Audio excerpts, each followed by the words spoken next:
ప్రభువారు నిజంగా నీకు తెలిస్తే ఆయన చెప్పిన ప్రకారం నువ్వు జీవిస్తావు. అవునా?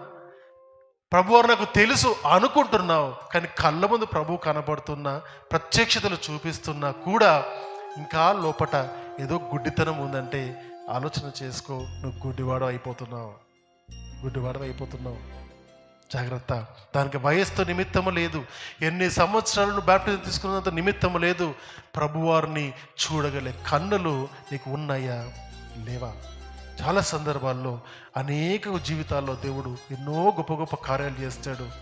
వాళ్ళని చూసినప్పుడు అర్థం కావాలి, వాళ్ళ జీవితంలో గొప్ప కార్యాలు చేసిన దేవుడు ఆ జీవితంలో చేస్తాడు. చెయ్యకపోయినా కూడా అక్కడ చూశాను కాబట్టి విశ్వసిస్తున్నాను. ఎదుటి వారి జీవితంలో దేవుని యొక్క మేలు చూశాను కాబట్టి విశ్వసిస్తున్నాను.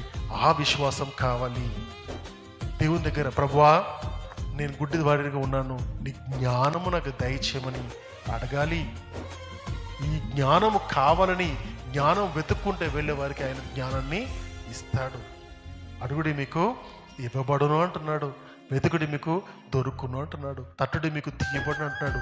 అక్కడ నిలబడి ఆయన అడుగుతున్నాడు, ఆయన ఎదురు చూస్తున్నాడు, ఆయన దగ్గరికి వస్తామని ఎదురు చూస్తున్నాడు. తన జ్ఞానం కావాలని, తను కావాలని, తన వాక్యం కావాలని, తన జీవితం కావాలని, దేవాన్ని నడవలేకపోతున్నా నాకు సహాయం దయచేయమని అడుగుతావేమో అని ఎదురు చూస్తున్నాడు.